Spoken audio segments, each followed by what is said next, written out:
بسم اللہ الرحمن الرحیم۔ السلام علیکم۔ میں حکیم احمد مطب احمد راولپنڈی سے آپ کی خدمت میں۔ آج کا ہمارا موضوع ہے ہماری صحت اور طب نبوی صلی اللہ علیہ وآلہ وسلم۔ قرآن مجید میں اللہ تعالیٰ کا ارشاد ہے جس کا ترجمہ ہے، کہہ دو اگر تم اللہ سے محبت کرتے ہو تو میری پیروی کرو، اللہ تمہیں محبوب بنا لے گا اور تمہارے گناہ معاف کر دے گا، اور اللہ بخشنے والا مہربان ہے۔ اس آیت مبارکہ کی روشنی میں ہمیں یہ بات اچھی طرح سے ذہن میں رکھنی چاہیے کہ محمد عربی صلی اللہ علیہ وآلہ وسلم کی حیات طیبہ سے منسوب ہر عمل کی پیروی نہ صرف ہمیں اللہ رب العزت کا محبوب بناتی ہے بلکہ ہماری مغفرت کا ذریعہ بھی ہے۔ اسی تناظر میں ہمیں چاہیے کہ بیماری کے حالات کو صحت کے حالات سے تبدیل کرنے، یعنی کہ شفا یابی کے یقینی حصول کے لیے حضور پاک صلی اللہ علیہ وآلہ وسلم کے علاج معالجہ اور صحت مند رہنے کے اصولوں والی زندگی، جو کہ اللہ تعالیٰ نے وحی کے ذریعے قیامت تک آنے والے ہر انسان کے لیے عطا فرمائی ہے، جسے آج کی دنیا طب نبوی کے نام سے جانتی ہے، اس طرف فوری رجوع کریں۔ طب نبوی کیا ہے؟ طب نبوی در حقیقت چار اہم چیزوں کا مجموعہ ہے، جس میں دعائیں نبوی، نبوی دعائیں، نبوی غذائیں اور نبوی علاج یعنی حجامہ اس میں شامل ہے۔ طب نبوی سے مکمل فائدہ اٹھانے سے قبل یہ بات سمجھنا انتہائی ضروری ہے کہ دنیاوی علم یعنی گمان اور تجربے پر ہوتا ہے، جبکہ طب نبوی کا تعلق براہ راست علم وحی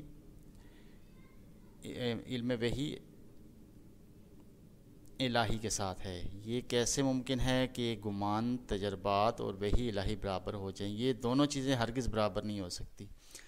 اس لیے یہ بھی ضروری ہے کہ مومن ہونے کے ناطے وحی کی تعلیمات پر عمل کرنے کے لیے کسی بھی دور میں کی جانے والی تحقیقات کو بنیاد نہیں بنایا جا سکتا، بلکہ یقین کامل کو بنیاد بنا کر عمل کیا جانا چاہیے۔ یعنی سنت زندگی گزارنے کا راستہ دیکھ کر چلنے کا نہیں ہوتا بلکہ چل کر دیکھنے کا ہوتا ہے۔ جو یقین کی راہ پر چل پڑے، انہیں منزلوں نے پناہ دی، جنہیں وسوسوں نے ڈرایا، وہ قدم قدم پہ بہک گئے۔ طب نبوی کو زندگی میں لانا ضروری کیوں ہے؟ طب نبوی دراصل علاج معالجہ کی زندگی اور صحت کی حفاظت کی زندگی کے دو بنیادی حقوق پر مشتمل ہے۔ علاج معالجہ اور صحت مند زندگی گزارنے کے لیے ضروری ہے کہ انسان فطرت کے مطابق طرز زندگی اختیار کرے۔ طب نبوی سے علاج کرنے میں انسان کو تین فائدے یقینی طور پر حاصل ہوتے ہیں۔ پہلا فائدہ یہ ہوتا ہے کہ یہ علاج بے ضرر ہے، یعنی اس کا سائیڈ افیکٹ نہیں ہوتا۔ دوسرا اس کا فائدہ یہ ہوتا ہے کہ اگر مریض کو موت کا وقت نہ آ گیا ہو اور ادویات، خالص غذائیں میسر ہوں وقت پر،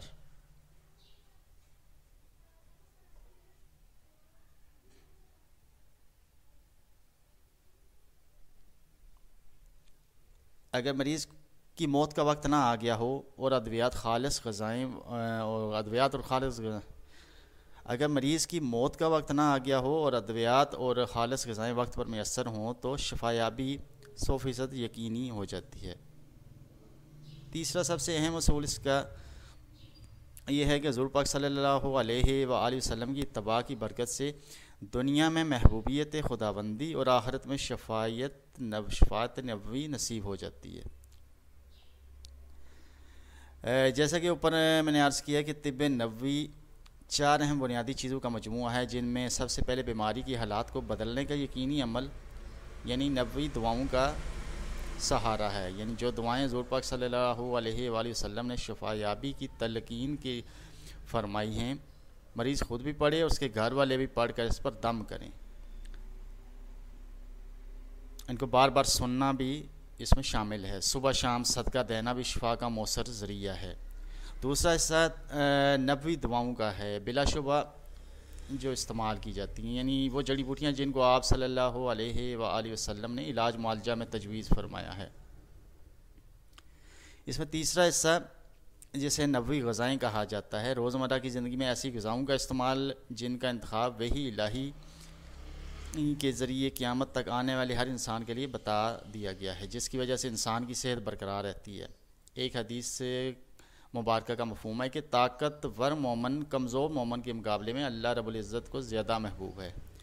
اس میں چوتھا اور آخری حصہ، جسے دنیا طب حجامہ کے نام سے، کپنگ تھراپی کے نام سے جانتی ہے، جسم میں پلنے والے فاسد مادے کو جسم میں پلنے والے فاسد مادوں کو نکلوا کر خون صاف کرنے کی تکنیک پر مشتمل علاج ہے، تاکہ انسان کی صحت برقرار رہ سکے۔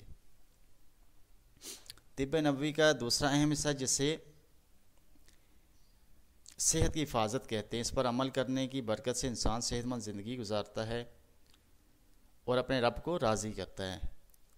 ایک حدیث مبارکہ کا ترجمہ یہ ہے کہ صحابہ کرام رضی اللہ تعالیٰ عنہ کے زمانے میں ایک طبیب نے مطب قائم کیا، مگر چند دن بعد اسے مطب بند کرنا پڑا، کیونکہ مطب کو کوئی مریض میسر نہ آیا۔ اس معاشرے کی صحت مند ہونے کی وجہ یہ سامنے آئی کہ یہ لوگ شدید بھوک لگنے پر کھاتے ہیں، اور جب بھوک باقی ہوتی ہے تو کھانا چھوڑ دیتے، ترک کر دیتے ہیں۔ حضرت لقمان سے کسی نے سوال کیا کہ بیماری کیا ہے؟ فرمایا فطرت سے دوری۔ پھر پوچھا اس کا علاج کیا ہے؟ فرمایا فطرت پر واپس لے آؤ۔ صحت اللہ تعالیٰ کی بہت بڑی نعمت ہے۔ ایک اور حدیث کا یہاں پہ میں مفہوم بیان کرتا چلوں کہ دو نعمتیں ایسی ہیں کہ جن کی ناقدری کرنے کی وجہ سے اکثر لوگ نقصان اٹھاتے ہیں۔ پہلی صحت و تندرستی، اور جبکہ دوسری فرصت و فراغت۔ حضور پاک صلی اللہ علیہ وسلم چونکہ قیامت تک آنے والے ہر امتی کے نبی ہیں، ان کی لائی ہوئی زندگی دین فطرت اور مکمل ضابطہ حیات ہے، لہٰذا یہ زندگی قیامت تک زندہ رہے گی، بھلے مسلمان اس پر عمل پیرا ہوں یا نہ ہوں۔ اس کی سب سے بڑی مثال طب نبوی یعنی فطری زندگی، جسے آج کی غیر مسلم اقوام نیچرل لائف کے نام سے اپنا چکی ہے۔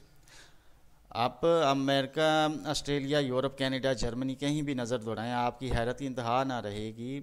دین فطرت غیر مسلموں میں بغیر ایمان کے زندہ ہے، اس لیے کہ وہ لوگ اپنی ترقی کے عروج کو چھونے کے بعد فطرت کی طرف واپس آ گئے، جس کی واضح مثال نیچرل فروٹس اور ویجیٹیبل، پھل سبزیاں جو قدرتی طور پر اگائی جاتی ہیں، ان ممالک میں ان کی کثرت ہے۔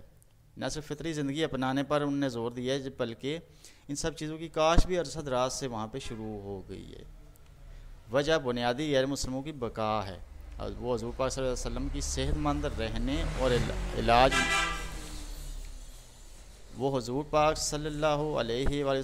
صحت مند رہنے اور علاج معالجہ کی زندگی کو بغیر ایمان لائے اپنا چکے ہیں، اور ایمان والے اکثریت میں اس فطری زندگی کو گزارنا تو دور کی بات ہے، انہیں اس کی معلومات تک ہی نہیں۔ آپ صلی اللہ علیہ وسلم طبیب اعظم بھی ہیں، مسلمانوں کے قلوب شک و شبہ میں پڑے ہوئے ہیں کہ زندگی کو اختیار کریں یا نہ کریں، جس پر عمل کرنے کی صورت میں سنت کی اتباع کی برکت سے ہر بوٹی اور غذا استعمال کرنے پر 100 شہیدوں کے برابر ثواب ہے۔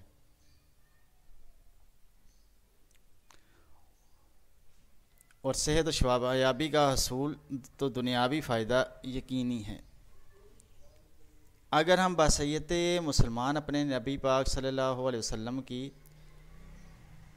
طب نبوی کا احیاء کریں تو اس زمانے میں بھی غیر مسلموں سے اس میں کسی قسم کا کوئی ٹکراؤ نہیں، بلکہ بہت سے غیر مسلموں نے یہ زندگی صرف اپنی جانوں کی بقا کے لیے اختیار کر لی ہے۔ ہمیں اپنے نبی پاک صلی اللہ علیہ وآلہ وسلم کی بلائی ہوئی زندگی فارگاٹن لائف احیاء کے لیے انتھک محنت صبح شام کرنی ہے۔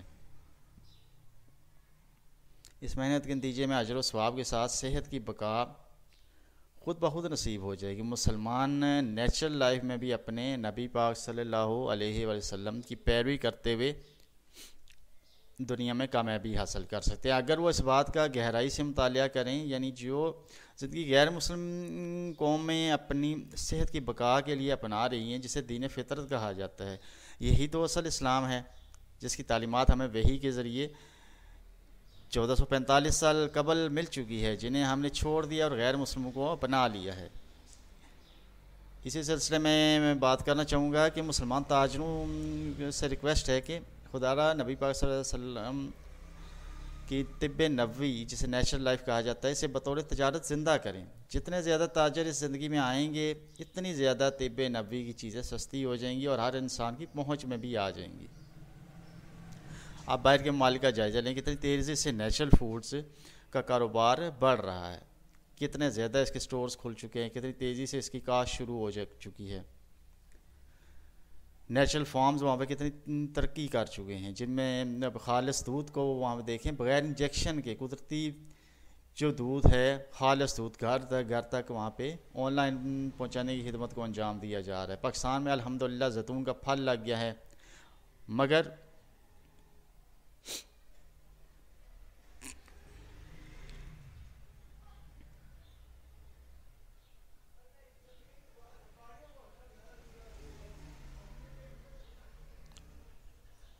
پاکستان میں الحمدللہ زیتون کا پھل لگ گیا, مگر عام طور پر اس کے پودے سے پھل آنے تک 5 سال بڑے صبر و تحمل سے انتظار کرنا پڑتا ہے.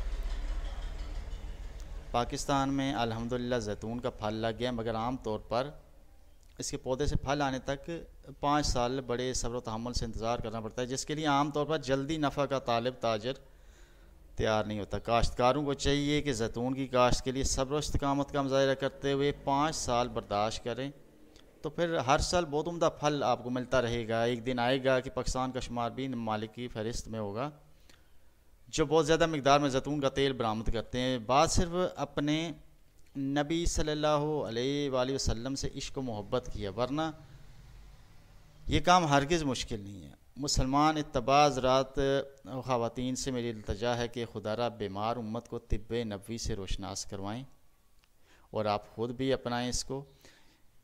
جس دن آپ نے طب نبوی کی مکمل زندگی اختیار کر لی, اس دن آپ اپنی زندگی کی برکات بہاریں دیکھیں, بلکہ بہاریں دیکھ کر آپ جھوم اٹھیں گے اور پکار اٹھیں گے کہ واقعی یہ علاج زمینی نہیں بلکہ آسمانی ہے. شکریہ.